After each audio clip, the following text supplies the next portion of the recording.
My hand hovers over the brass doorknob. Cold metal, smooth from decades of palms pushing through. I should knock. I should announce myself like a proper daughter returning home at 9:47 on a Tuesday night. But I hear laughter inside the drawing room. The expensive kind. The kind that comes after the third pour of scotch that costs more per bottle than most people's mortgage payments. My father's voice cuts through first. Rich, confident. The voice he uses when he's about to close a deal or ruin someone's life. Sometimes both at once. Another round, gentlemen? Glass clinks. Ice rattles. Sloane's laugh follows, sharp and bright. I know that laugh. She saves it for moments when someone's about to get destroyed and doesn't know it yet. I've heard it directed at opposing counsel, at nurses who displease her, at me when I was 19 and stupid enough to think my computer science degree impressed anyone in this family. I should walk away. Drive back to my anonymous apartment with its secondhand furniture and working locks that keep out everyone, including the people who share my last name. But then I hear it. 3 words that root my feet to the Persian runner beneath them. Rosewood Cottage sale. My grandmother's house. The only place in my entire childhood where someone looked at me and saw something other than a disappointment in a cardigan. I lean closer. The door is old. The seal imperfect. Sound travels. 20 million. My father's voice carries the weight of confession. Bad cases. Thought I could win them. Gambled wrong. Bryce Sterling speaks next. My ex-boyfriend. The one who told me I was brilliant right before he told me I wasn't wife material. His voice has that oily quality investment bankers cultivate. Smooth and slick and utterly without friction. The cottage appraises at $850,000. Quick sale, clean paperwork. My commission is 8%. $160,000 for me. Enough to cover your immediate obligations. And Meredith never has to know the extent of the problem. Sloane laughs again. She won't ask questions. She never does. Just signs whatever you put in front of her and smiles like a grateful puppy. My chest tightens, not with surprise, with recognition. I could fix this, right now. I could open this door, walk in, and offer to write a check. $20 million is nothing. Less than nothing. Aether Systems cleared $40 million in revenue last quarter alone, and the IPO opens tomorrow morning at a projected $84 per share. But I don't move. Because my father is still talking. Don't worry about her. She's too stupid to read the fine print. She'll sign whatever we put in front of her just to get a pat on the head. The words land like a fist to the sternum. Not a slap. A punch. The kind that knocks the air from your lungs and leaves you gasping. Stupid. She's been playing with computers for years. Sloane's voice drips with contempt. Still no real job. Still living in that sad little apartment. I posted a throwback photo of her last week, remember? From when she was 19? The comments were brutal. Everyone asking when she'll grow up and get a real career. At least the cottage sale is clean. Bryce again. Always Bryce, calculating his angle. She won't even understand what she's signing. Just tell her it's trust fund paperwork. She'll believe anything. My hand drops from the doorknob. 3 years ago, I paid off Sloane's credit card debt. $50,000 in charges for handbags and spa, weekends and bottles of wine that cost more than some people's cars. I did it anonymously through a shell company, because I knew if she discovered I had money, she'd never stop asking for more. I thought I was protecting her. Protecting all of them. Silent protector. That's what my therapist called it before I stopped going to therapy because sitting in an office talking about my feelings felt like admitting defeat. I protect people who don't protect me back. I sacrifice for people who see sacrifice as weakness. My grandmother knew. She tried to tell me, sitting in the kitchen at Rosewood Cottage when I was 16, teaching me to code on her ancient desktop computer that took 5 minutes to boot up. You're worth more than their approval, Mary. I didn't believe her then. I wanted to, but I didn't. Now, standing in this hallway, with my family's laughter echoing through the door, I feel something shift. Something cold and clean and sharp. They don't misunderstand me. They despise my intelligence because it threatens their control. I turn. My footsteps make no sound on the runner as I walk back down the hallway, through the foyer, out the front door. Kalen stands beside my car, his posture military straight despite the late hour. He's been my head of security for 3 years, knows exactly who I am and what I'm worth, never told a soul. He opens the back door without a word. I slide into the leather seat. The door closes with a solid thunk that sounds like a vault ceiling. "Get me the audit logs for Scott and Partners," I say. My voice sounds different. Lower. Colder. "Tonight." Kaylin's eyes meet mine in the rearview mirror. For 3 years, I've been the polite boss who says please and thank you, and apologizes when I ask him to work late. He sees something different now. "Yes, boss." The engine starts. We pull away from the estate, from the people inside who think I'm too stupid to read fine print, too weak to understand what they're doing to me. They're wrong. And in 24 hours, they're going to realize exactly how wrong they've been. The Four Seasons suite costs $8,000 a night.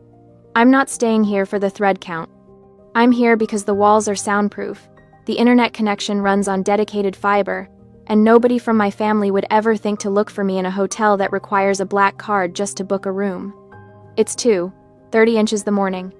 3 monitors glow blue across the mahogany desk, each one displaying a different layer of Scott and Partners' financial infrastructure. My fingers move across the keyboard without conscious thought, muscle memory, from 10,000 hours of coding, translating into commands that peel back every transaction, every wire transfer, every desperate attempt my father made to cover his losses. Aether Systems provides cybersecurity to his firm, has for 2 years. He doesn't know that. Doesn't know that every email, every financial record, every panicked message to his accountant flows through servers I control. He called me stupid. I pull up the first document. A case file from 18 months ago. Richard Scott, representing a pharmaceutical company against a class action lawsuit. The opposing counsel had documentation, witnesses, momentum. My father bet $6 million on a settlement that never came. Lost everything. Next file. Another gamble. Another loss. The pattern emerges like a fracture spreading across glass. $20 million. Gone. Not stolen. Not embezzled. Just arrogant, reckless decisions, made by a man who believed his charm could override facts. I open Sloane's financial records next. Her surgeon salary is substantial. $280,000 a year. Should be enough for anyone. Except she spends $580,000 annually. Designer clothes. Luxury vacations. A wine collection that costs more per bottle than I paid for my first car. She's been bleeding money for years, using credit cards like they're somehow disconnected from reality, from consequence. I find the email thread buried in her personal account. Subject line, "The Mary problem." My stomach clenches, but I open it anyway. Sloane to Richard, 3 months ago. "We need to activate the family ATM before she figures out she has options." Richard's response, "She won't figure it out. She's too busy playing with computers." Sloane again. "The cottage is the play. Sentimental value. She'll do anything to keep it. We frame it as helping her. Take what we need. Move on." 3 months. They've been planning this for 3 months. I screenshot everything. Every email. Every transaction. Every lie they told themselves about who I am and what I'm worth. My phone buzzes at 3:15. Preston Vance. The only person outside my security team who knows the truth. "You should be sleeping," I say. "So should you." His voice carries that particular strain of someone who's spent the last 48 hours preparing for the biggest financial event of his career. The Ether IPO is tracking to break records. Less than 24 hours until bell. "I know." "Do you?" He pauses. I hear him moving, probably pacing his office. Preston doesn't sit still when money is on the line. Because if you don't legally sever your finances before market open, their debt becomes your liability. California family law is not your friend here. The words hit like cold water. I knew this. Somewhere in my brain, I knew this. But hearing it stated plainly, hearing the timeline compressed into hours instead of abstract future consequences, makes it real. "How bad?" I ask. $20 million in debt against $2.8 billion in assets? The creditors will come for you the second your net worth goes public. They'll argue familial responsibility, shared household history. You'll spend years in litigation, even if you win. I close my eyes. The monitors paint blue shadows across my eyelids. "Save them or save your empire," Preston says. "You don't get both." I've been saving them my whole life. Anonymous payments, quiet fixes, problems that disappeared before they knew problems existed. and they still see me as stupid. I need a quitclaim deed, I say, for Rosewood Cottage. That's not enough. You need a full financial separation waiver. Every future claim, every potential liability. Can you bury it in the language? Page 7, paragraph 3. Make it look like standard charity paperwork. Preston goes quiet. When he speaks again, his voice has changed. That's scorched earth. That's survival. They'll sign it without reading. You know they will. I'm counting on it. Another pause. Longer this time. I can almost hear him weighing the ethics against the necessity, the familial obligation against the cold mathematics of wealth preservation, the friends and family IPO allocations. He says finally, if you include the waiver, they forfeit everything. How much? 1.5 million shares at projected opening.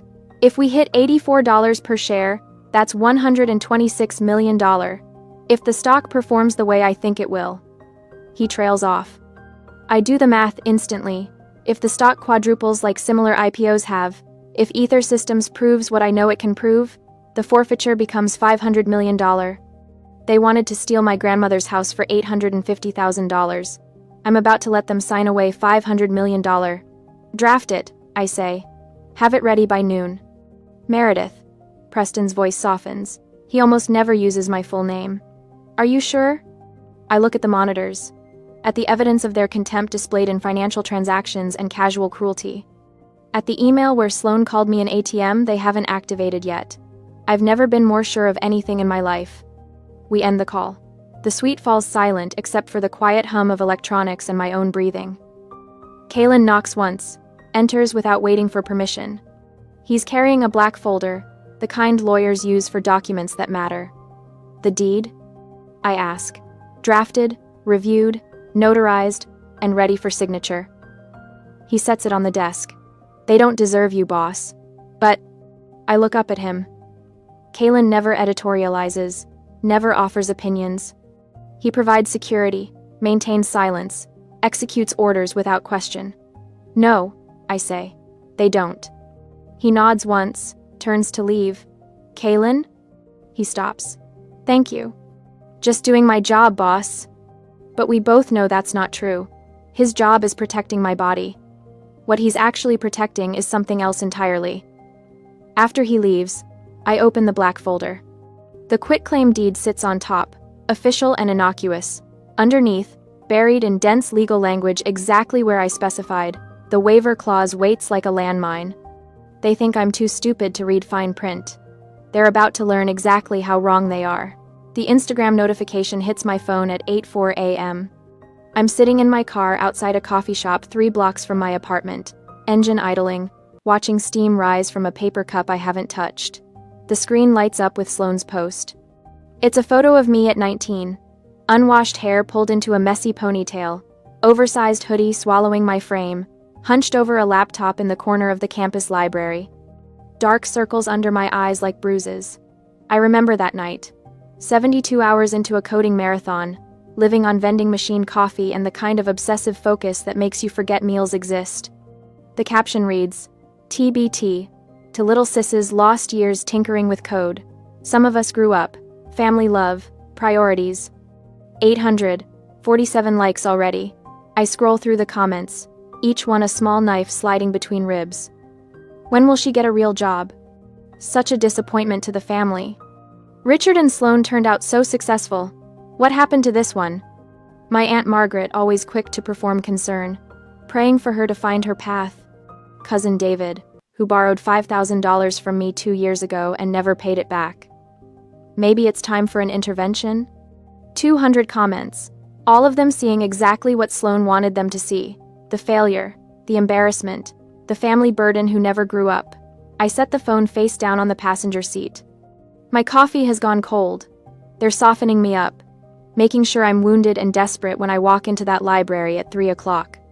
Making sure I'm grateful for whatever scraps they offer. Even if those scraps are my own grandmother's house, the cruelty is precise. Surgical. Sloan learned it in medical school, probably. How to cut exactly deep enough to cause maximum pain without quite killing the patient. I drive to Rosewood Cottage alone. The gate is unlocked. It always is. My grandmother never believed in keeping people out. which is probably why she left the house to me instead of to my father, who would have installed security systems and cameras and motion sensors that would make Fort Knox jealous. The gravel driveway crunches under my tires.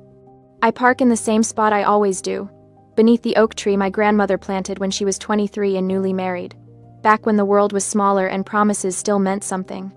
The house looks tired, white paint peeling near the roofline, shutters that need replacing. The front steps sag slightly in the middle from decades of footsteps, but the bones are good, solid. The kind of construction they don't do anymore, when people built things to last instead of building them to sell. I let myself in with the key I've carried for 8 years, the one my grandmother pressed into my palm the summer before she died, closing my fingers around the brass teeth like she was passing on something more valuable than metal. This is yours, Mary. Not your father's, not Sloane's, yours. Don't forget that. I didn't understand then. I thought she meant the key. Now I know she meant the belonging.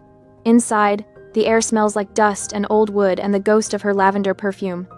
I run my hand along the banister, feeling the grain beneath my palm. Smooth in some places, rough in others. Honest wear from honest use.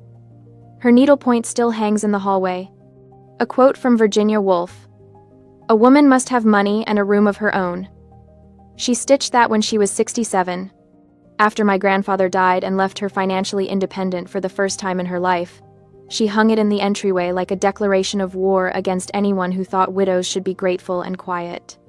I walk through the room slowly. Kitchen with its yellow tiles and the chip in the counter where I dropped a cast iron skillet when I was 12. Living room with the fireplace that actually works, unlike the decorative gas logs at my father's estate. The reading chair by the window, cracked leather that molded to her body over 40 years of books and afternoon light. I sit in that chair now. The photo albums are still on the side table. I don't open them. I know what's inside. My grandmother and me, hundreds of pictures spanning 18 years. Her teaching me to garden, to cook, to code on that ancient desktop computer she bought at a yard sale because she believed technology was power and girls needed power. Not a single photo includes my father or Sloane, unless it's a formal family portrait where everyone's smiling and lying. She knew. Even then, she knew. I was always the giver. The one who showed up with groceries when she had the flu, who fixed her computer when it crashed, who sat with her during her last month when the hospice nurse said she had days left and everyone else had better things to do. Sloane came twice. My father didn't come at all. And when she died, they cried at the funeral.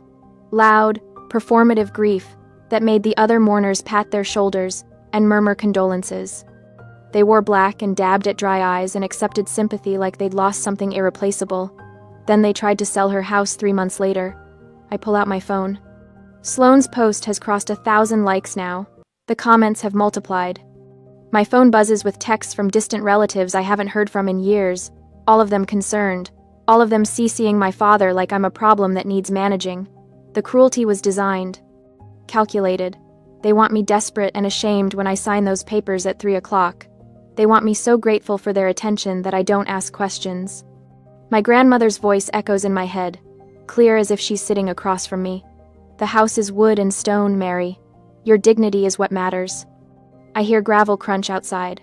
Footsteps on the porch. The door opens without knocking. Kalen fills the doorway, a black folder in his hands. He's wearing his standard uniform. Dark suit, no tie, expression that gives away nothing. But his eyes are different today. Softer. Almost apologetic. The final documents, boss. He sets the folder on the side table. Everything's ready. I don't open it. I know what's inside. The quitclaim deed. The waiver. The trap that looks like surrender. He doesn't leave. Just stands there, hands clasped behind his back, looking at the needlepoint on the wall. They don't deserve you. His voice is rough, unused to emotion. Your grandmother would be proud of what you've built. Something in my chest loosens. Not much, just enough to breathe. Thank you. He nods once and leaves. The door clicks shut behind him. My phone buzzes. Preston's name lights up the screen. IPO opens at $84 per share. You're about to become a billionaire. Ready? I type back with steady fingers. More ready than they'll ever know. 2 o'clock arrives faster than it should. I stand in my apartment bathroom, staring at the black suit hanging on the back of the door. Tom Ford, tailored to fit like armor. I bought it 6 months ago for board meetings with investors who needed to believe a 26-year-old woman could run a company worth billions. Today, I'm wearing it to a family party. I dress slowly, each piece deliberate. The suit, the white silk blouse beneath it, the Patek Philippe watch that cost more than my father's car. My reflection stares back. Stranger and familiar. The woman my grandmother always knew I'd become. 2:47 p.m. 1 hour before market close. I get into the town car. Kalen drives without asking where we're going. He knows. I text Preston. The bait is ready. Let them take it. His response is immediate. They won't know what hit them. The car pulls away from my apartment building. I don't look back. Don't need to.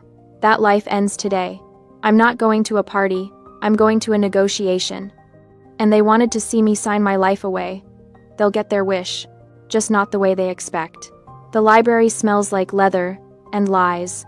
Old money and older secrets. I used to love this room when I was a kid. Back when I thought the floor-to-ceiling bookshelves meant my father valued knowledge. Now I know they're just expensive wallpaper. Half those books have never been opened. Richard sits behind the mahogany desk like a king granting audience. His personal attorney stands beside him, some gray suit with a forgettable face and a very memorable hourly rate. Bryce leans against the bookshelf to my left, arms crossed, that smug little smile playing at the corners of his mouth. The smile that says he's already counting his commission. It's 3 o'clock. 1 hour until market close. The door opens behind me. Sloane's perfume arrives 5 seconds before she does. Something French and floral and suffocating. She sweeps past me without acknowledgement, taking her position at Richard's right hand like she's been doing since we were children, the favored daughter. The one who became a surgeon, who married well, who posts perfectly filtered photos of her perfectly curated life. Thank you for coming, Meredith. Richard's voice carries that particular tone. The one that sounds warm but isn't. The one he uses on clients right before he explains why their case is hopeless. I know this is short notice. You said it was important.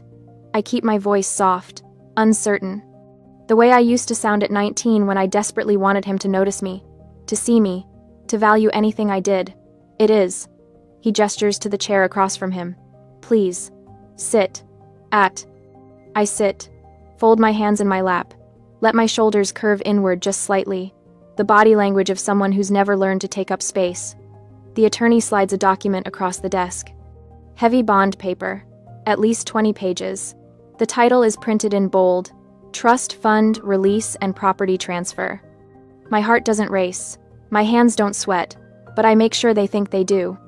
We've been discussing your future, Richard begins. He actually sounds paternal, concerned. Like he's about to do me a favor instead of rob me blind. You're 26 years old, still trying to find your path.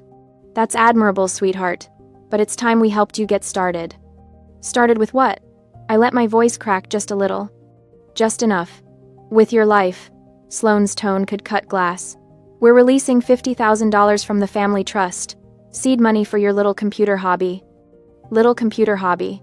The words sit in my chest like stones. Aether Systems employs 217 people.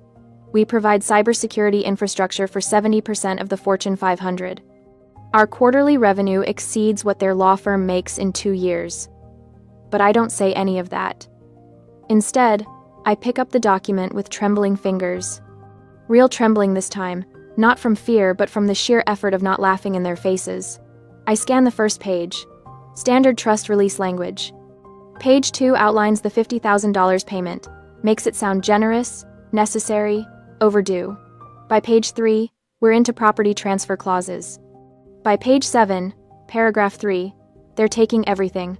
Rosewood Cottage. My grandmother's house. The only place I ever felt safe. They're transferring the deed to cover outstanding family obligations. $20 million in gambling debts, disguised as legal fees for bad cases, Richard took because he thought he was smarter than everyone else in the courtroom. He wasn't. The cottage appraises at $850,000. They're trading my inheritance for 4% of what they owe, and they think I won't notice because I'm too stupid to read past the money part. This is very generous. The attorney speaks for the first time.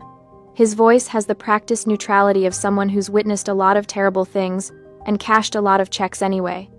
Given your situation, Miss Scott, I'd say your family is being extraordinarily accommodating. My situation.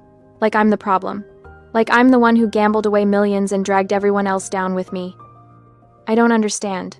I look up at Richard, let my eyes get wet. Not crying, just on the edge of it. Why the cottage? That's Grandma's house. Was her house? Sloane's already bored with this conversation. Her phone sits on the desk in front of her, Instagram open. Ready to document my breakdown for 15,000 followers. She's been dead for 3 years, Mary. You can't even afford the property taxes. But I could figure something out. My voice goes higher, desperate. Please, Dad, it's all I have. You'll have $50,000. Richard checks his Rolex. 3:17. He's getting impatient. That's more than most people your age have managed to save.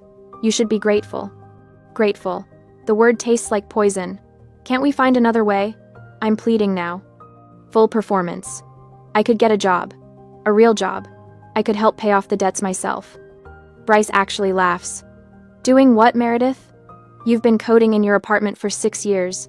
No publications, no portfolio anyone's seen, no professional network. The market's brutal right now. You'd be lucky to land an entry-level position. It's better this way.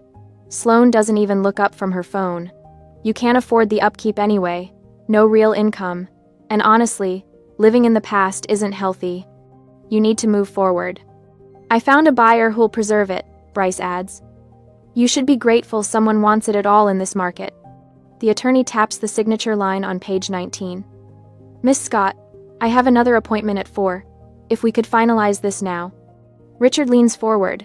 His expression shifts. Not paternal anymore. Just cold. Sign it or get nothing. We're done coddling you, Meredith. It's time you learned how the real world works. The clock on the wall reads 3:42. 18 minutes until market close. Sign. The document. Richard bites off each word. I reach for the pen, allowing my hand to tremble visibly. But before the tip touches the paper, I stop. I want a copy, I whisper. For my records. Grandma always said to keep records.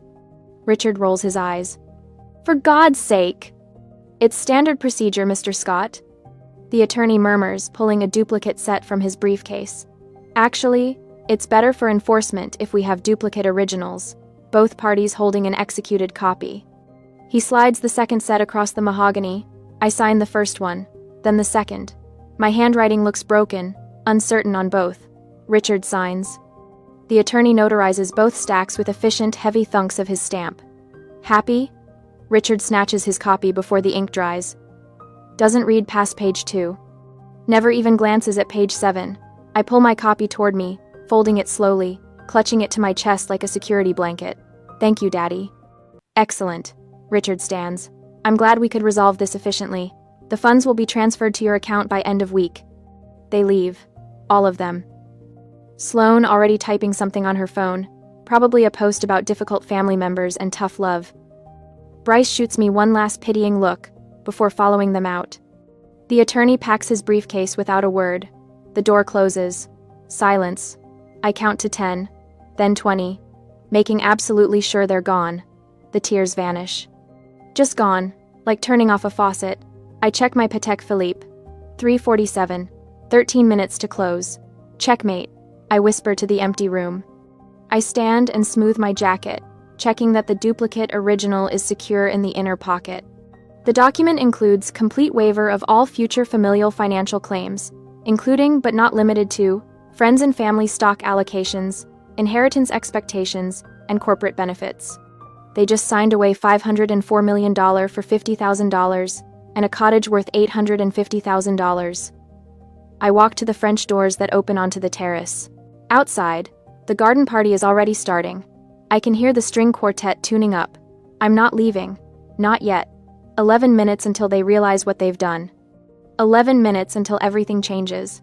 The champagne tastes like victory. At least, that's what Richard thinks as he raises his glass at the podium, surveying 200 guests, scattered across the manicured lawn of the Scott estate. String quartet, uniformed servers, flower arrangements that cost more than most people's monthly rent. I stand near the back, black suit, sharp as a blade, watching him perform. To family legacy, he announces, voice carrying across the garden with practiced authority. To the businesses that define excellence in our community. Take Ether Systems, for example, remarkable cybersecurity firm.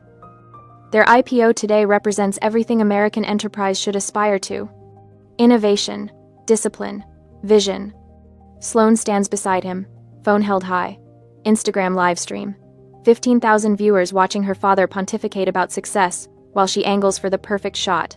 Her smile is luminous. She thinks she's won. Unlike some hobbies, Richard continues, and I feel the shift coming before he makes it. Not everyone understands the difference between serious business and playing with computers in a basement, but that's fine. The world needs all types. Ev. Polite laughter ripples through the crowd. Several guests glance my direction. I don't flinch. 4 p.m. exactly. The closing bell rings somewhere in Manhattan, and the universe tilts on its axis. Bloomberg terminals throughout the party erupt simultaneously. Sharp electronic chimes, guests' phones buzzing in pockets, clutches, jacket linings. The string quartet falters mid-phrase as musicians check their devices. What the hell? Someone mutters near the bar. The murmurs start low, building like a wave gathering strength. AET up 400%? Ether Systems IPO closed at $336 per share? That's impossible. The opening was $84. Richard keeps talking, oblivious. Still mid-sentence about family values and business acumen. Still performing for an audience that's no longer listening. Preston Vance steps forward from the crowd. Tailored gray suit. SEC S1 filing printed and bound in his hands like scripture. He moves with the quiet confidence of someone who's closed billion-dollar deals before breakfast. Ladies and gentlemen, his voice cuts through Richard's speech without raising in volume. I apologize for the interruption, but I believe some clarification is needed. Richard stops, confused, annoyed. Preston, this isn't the time. I'd like to introduce the founder and CEO of Ether Systems. Preston turns, extends his hand toward me. M.J. Scott, who's been operating under her initials for privacy. Silence crashes over the garden like a physical force. 200 faces turn toward me, mouths open, eyes wide. The kind of stunned recognition that happens when reality rewrites itself in real time. Richard's face drains of color. All that expensive, scotch-fueled confidence evaporating as his brain catches up to what his ears just heard. M.J., someone whispers. Meredith, Jane. I don't move, don't speak, let them process. Sloane's phone drops 3 inches before she catches it. The live stream wobbles, captures her expression perfectly. Mathematical horror beginning its slow crawl across her features. Richard recovers first. Of course he does. Decades of courtroom performance taught him how to pivot when the case turns against him. My daughter? He rushes toward me, arms spread wide for an embrace. I always believed in her vision. I always knew. I step back. One clean movement. His arms close on empty air. He freezes, recalculates, pivots again. Turns to Preston. The friends and family IPO allocations. We should discuss those. I'm sure Meredith has reserved shares for her family. Haven't you, sweetheart? Sloane's fingers fly across her phone screen. I can see the calculation happening in real time. $336 per share, multiplied by whatever allocation she thinks she deserves. Her eyes glaze with the kind of greed that makes people stupid. Bryce Sterling stands near the fountain, frozen. His investment banking brain doing the math differently. His commission on the cottage sale. Pocket change. Nothing. Less than nothing compared to what he just realized he lost. I reach into my jacket, pull out the document I folded and tucked away in the library 13 minutes ago. The duplicate original. About those allocations, Father. My voice carries. Calm. Clear. The voice I use in board meetings when I'm about to fire someone who thought they were indispensable. The garden goes silent again. Even the string quartet stops pretending to play. There's a clause in the document you signed. Page 7, paragraph 3. Would you like me to read it, or would you prefer to read it yourself? Richard's face shifts. Confusion to concern to dawning comprehension. What document? The one you witnessed at 3:47 p.m. The trust fund release and property transfer. The one you were so eager to have me sign that you didn't read past page 2. I unfold the paper. Hold it up so the guests closest can see the notary seal. The witness signatures. Richard's own attorney's stamp at the bottom. Complete waiver of all future familial financial claims. I read aloud. Each word landing like a hammer blow, including but not limited to friends and family stock allocations, inheritance expectations, and corporate benefits. Sloane's phone clatters to the flagstone. Doesn't shatter. Just lies there, live stream still running, capturing her face as understanding destroys her from the inside out. Preston steps forward again. Numbers man. Always has the data ready. The friends and family allocation was 1.5 million shares. At the closing price of $336 per share, that's $504 million. Someone gasps. Multiple someones. The math is too big, too devastating, too perfectly brutal to process quietly. You forced them to sign it away, Preston continues, looking at Richard, for $50,000 and a cottage appraised at $850,000. Richard's mouth opens, closes, opens again. No sound emerges. His lawyer brain trying desperately to find the loophole, the out, the appeal. There isn't one. He witnessed the signature himself. Their greed, I say quietly, cost them $500 million. Sloane makes a sound. Not quite a sob, not quite a scream. Something between the two that belongs to someone watching their entire future collapse in real time. I turn to Richard. Make sure every witness hears what comes next. Aether Systems is also raising Scott and Partners' cybersecurity premiums by 20%, effective immediately. Consider it professional risk assessment based on high-risk client status. 140 witnesses, including his law partners, including the judges he plays golf with, including everyone who matters in his professional world.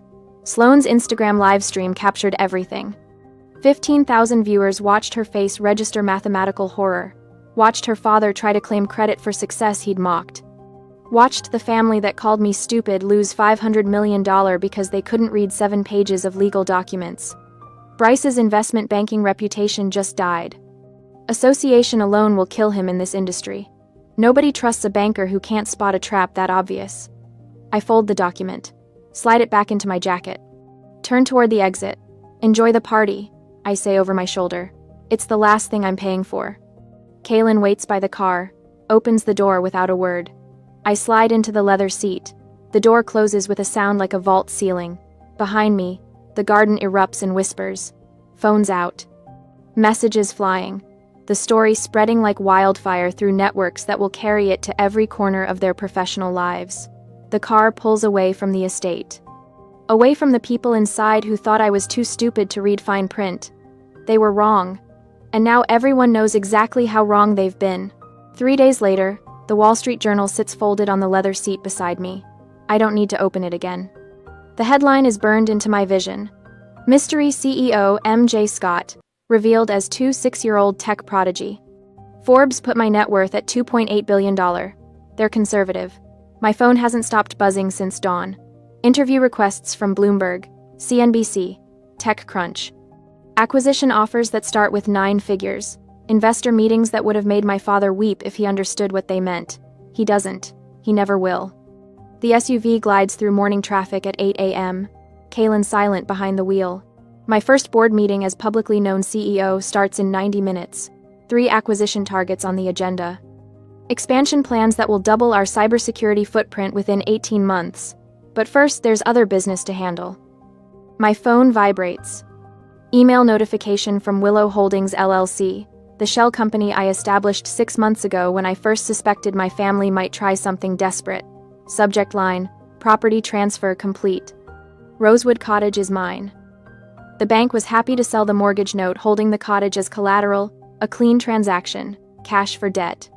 Since Richard's ownership was contingent on the contract he violated, I am now the creditor holding the keys. I tap open the attached property inspection report. Richard and Sloane have been using my grandmother's house for storage. Valuable antiques, they claimed when they moved their things in last spring. The inspector's photos tell a different story. Reproduction furniture from discount warehouses. Costume jewelry in fake Tiffany boxes. A collection of paintings that might fool someone who shops at hotel liquidation sales. They plan to have it all appraised fraudulently. Insurance fraud, most likely. Another scheme, another shortcut, Another crime. They thought I was too stupid to notice. I attached the digital eviction notice to my response email. 30 days to remove their belongings. Standard legal language. Professional. Cold. Send. My father's attorney calls 6 minutes later. I let it go to voicemail. Listen while I watch the city roll past my window. Threats of litigation. Accusations of elder abuse, of theft, of manipulating a confused old man who only wanted to help his daughter. I save the voicemail. Evidence. Always evidence. Review the quitclaim deed. I text back. You witnessed the signature. Everything is legal. Everything is documented. This conversation is over. Block number. Sloane's voicemail comes through next. I play the first 3 seconds. Rage, tears, something about betrayal and family, and how could I do this to them after everything they've done for me? Delete. Don't need to hear the rest. Bryce texts. Can we talk? Block. Delete. Gone. The family group chat sits at the top of my messages. 17 unread texts since last night. Richard, trying to explain, to justify, to manipulate. Sloane demanding I fix this, that I apologize, that I remember who raised me. Distant cousins and aunts chiming in with their opinions about my responsibilities and my selfishness and my ungrateful nature. I delete the entire thread without reading past the previews. Then I change my phone number. The process takes 4 minutes. Preston gets the new one. Kaylin already has it. My executive team will receive it this morning with strict instructions about privacy protocols. Everyone else can figure out how to contact me through official channels, if they're worth my time. The board meeting agenda glows on my tablet screen. Expansion into 3 new markets. Acquisition targets that will solidify our position as the dominant cybersecurity provider for financial institutions. Revenue projections that made our CFO double-check his calculations. I'm ready. More than ready. The SUV pulls up to Ether Systems headquarters at 8:47 a.m. Modern glass and steel. 5 stories. Our name in brushed metal letters that catch the morning sun. I had them installed last week while the IPO was still pending. No more hiding. Through the glass walls, I can see the lobby. 200 employees gathered, waiting. Someone must have sent a message that I was arriving. Kaylin opens my door. The cool morning air carries the scent of success and coffee and something new. Something that belongs entirely to me. They start clapping before I'm through the entrance. A standing ovation that echoes off the marble floors and high ceilings. My people. My team. The family I chose instead of the one I was born into. Preston appears at my elbow, immaculate in his suit, eyes bright with something that might be pride. Ready, MJ? I look at the faces watching me. Young engineers who bet their careers on my vision, executives who left prestigious positions to build something real.